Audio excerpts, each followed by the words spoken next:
샬롬 할렐루야. 데살로니가 전서 5장 23에서 24절요.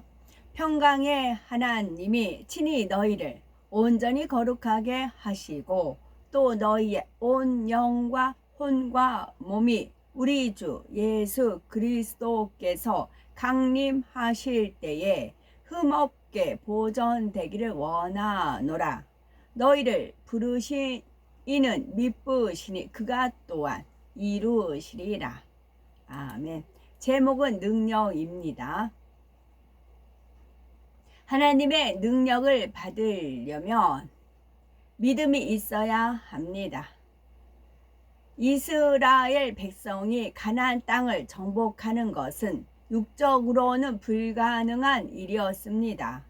그곳에는 이미 오래 전부터 7 족속의 터를 잡고 살고 있었지요.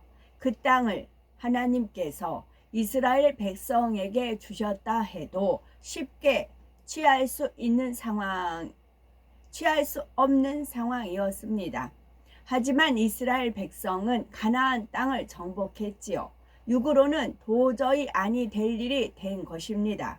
그런데 이 일은 이스라엘 백성 자체의 능력으로 된 것이 아닙니다.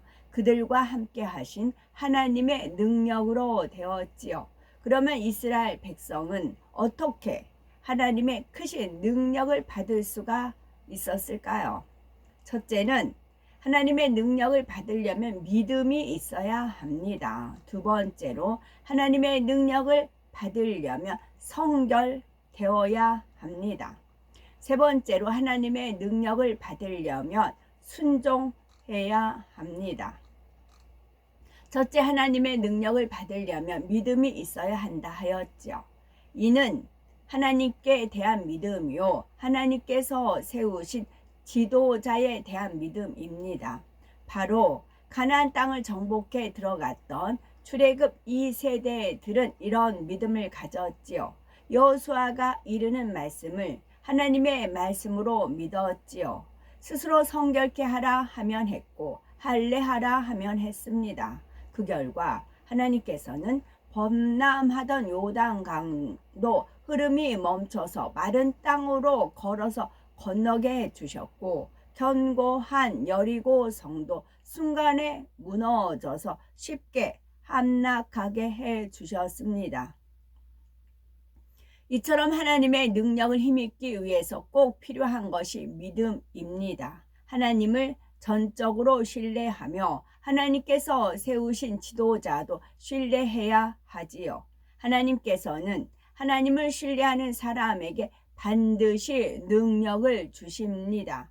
또한 하나님께서 친히 권능으로 보장하시는 하나님의 종을 신뢰하는 것도 하나님을 신뢰하는 것으로 간주하시지요. 그렇다면 우리는 하나님을 얼마나 온전히 신뢰하십니까? 우리의 믿음이 온전할수록 하나님의 능력은 크게 임합니다. 지금 말씀드리는 믿음은 단지 들어서 아는 지식적인 믿음이 아닙니다. 들어서 알기에 나도 그대로 행할 수 있는 믿음, 바로 산믿음인 영적인 믿음이지요. 어떤 분들은 나는 하나님을 사랑하니까 하면서 자신도 큰 믿음이 있다고 생각을 합니다. 그렇다면 어떤 시험과 연단이 왔을 때 정녕 믿음으로 행군하시는지요? 정녕 하나님을 신뢰한다면 어떤 힘든 상황에서도 기뻐하고 감사하는 것입니다. 믿음으로 주어질 실상을 바라보기 때문이지요. 하나님께서 모세가 없는 사이에 이스라엘 백성이 우상을 만들고 경배하였지요. 모세는 십계명을 받아 내려오다가 그 광경을 보고 십계명이 기록된 돌판을 던져서 깨뜨렸습니다. 이때 모세와 함께했던 여호수아의 마음과 생각은 어떠했을까요? 아니, 저렇게 귀한 것을 왜 깨시나 하나님께서 기록해 주신 십계명이 있는데 어떻게 저렇게 던져버릴 수가 있나 라고 의아하면서 궁금해하지 않았습니다. 모세에 대해 아무런 판단도 정죄도 하지 않았지요. 그렇게 할 수밖에 없는 모세의 마음을 이해했습니다. 그 밖에 어떤 일에도 모세에 대해서 왜 이를 저렇게 이루시나 하지도 않았던 것입니다. 모세가 하나님의 뜻을 받들어 이루고 있음을 온전히 믿고 따랐습니다. 갈렙도 마찬가지입니다. 민수기 14장 24절에 오직 내 종 갈렙은 그 마음이 그들과 달라서 나를 온전히 쫓았은즉 그의 갔던 땅으로 내가 그를 인도하여 드리리니 그 자손이 그 땅을 차지하리라 했습니다. 특히 교회의 축축된 일꾼들은 여호수아와 갈렙과 같은 믿음이 얼마나 임해 있는지요. 얼마나 영적인 믿음을 지내오셨는지요. 혹 어떤 일꾼은 하나님의 뜻에서 어긋나게 행하면서도 주님을 사랑하여 이렇게 했다고 말하기도 합니다. 그러나 정녕 주님을 사랑한다면 영적인 믿음 가운데 이루어 가야 합니다. 정녕 믿음이 있으면 소망 가운데 사랑을 가지고 그 말씀을 보장하기 위해서 행함이 나오는 것이지요.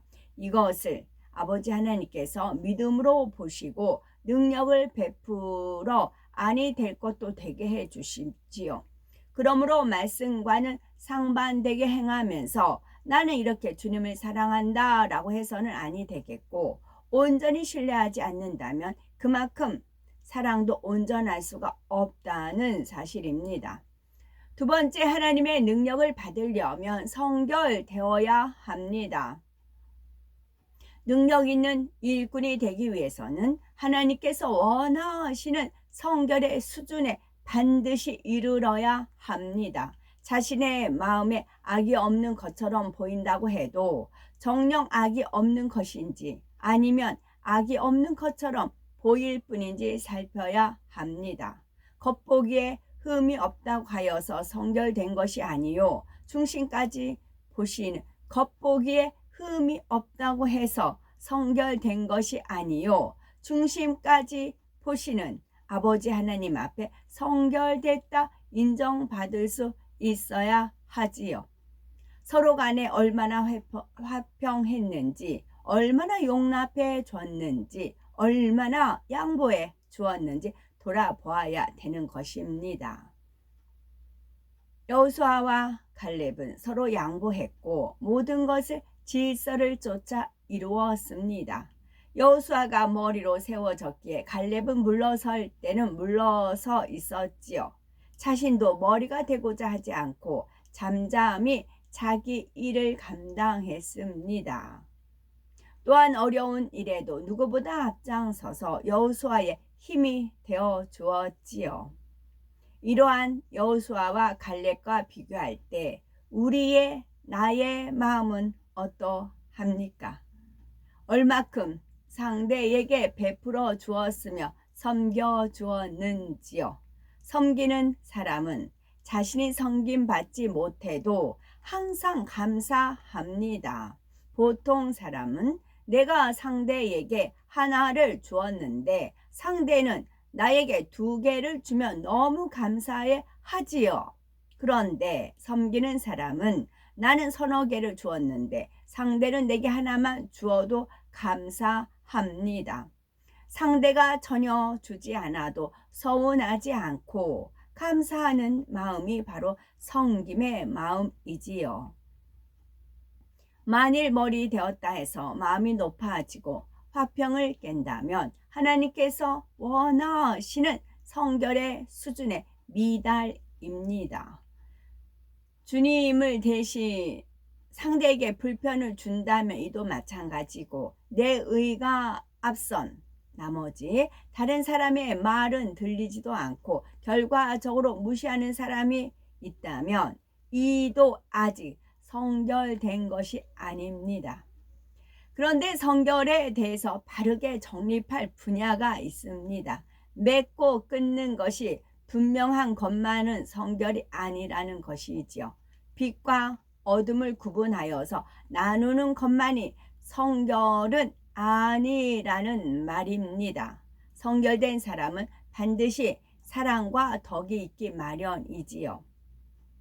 얼마나 영혼들을 사랑과 덕으로 감싸 주었고 상처를 싸매 주었으며 허물을 드러내지 아니하고 덮어 주었는지 헤아리지 않고 판단하지 않으며 정죄하지 않고 수군거리지 않았는지 자신을 살펴볼 때 이 모든 것에 하나라도 걸린다면 더욱 성결되어야 하는 것입니다. 아무리 머리라 해도 조직을 이끌어 갈 때 임의대로 해서는 안 되지요. 주님의 마음을 헤아리고 주님이라면 어떤 덕과 사랑을 가지고 성도에게 베풀었는지를 생각해 보아야 합니다. 또한 어떻게 교육자들을, 일꾼들을, 양떼들을 섬기는지를 생각한다면 내 의가 전부는 아님을 알 수가 있습니다. 믿어주고 용서해주며 허물이 드러나도 덮어주고 오히려 힘이 되는 말을 할 수 있어야 합니다. 왜 이렇게밖에 못합니까? 하나님의 나라를 이루기 위해서는 이렇게 해야 합니다. 라고 자기 의만 앞세워서는 아니 되지요. 하나님의 나라는 화평 가운데 이루는 것입니다.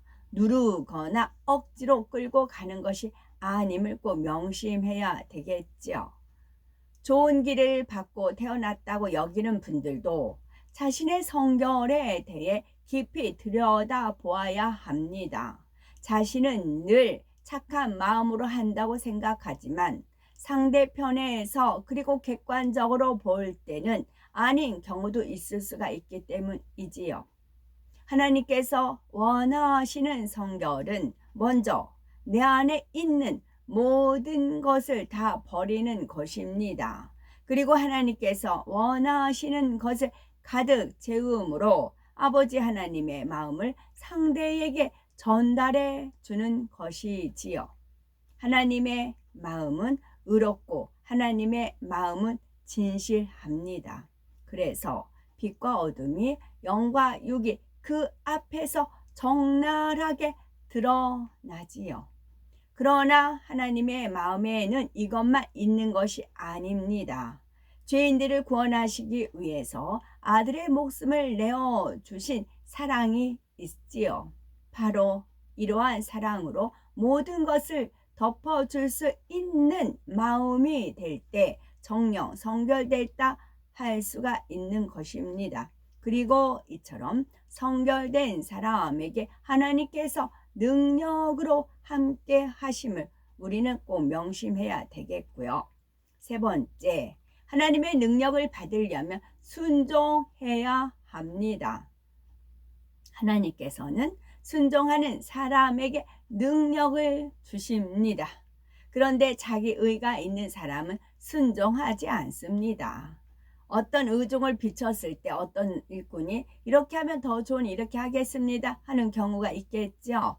그러면 그것에 진리에 어긋난 것이 아니라 하면 하나님과 화평을 깨는 것이 아니라 하면 될 수 있으면 들어주고 순종해 주지요. 그러나 아버지 하나님께서 보실 때 무엇이 옳을까를 생각해 보십시오. 더구나 하나님께서 권능으로 친히 보장하는 분이라면 당연히 양떼가 그 목자께 순종해야 하는 것입니다. 그런데 그렇지 못한 일들이 있지요.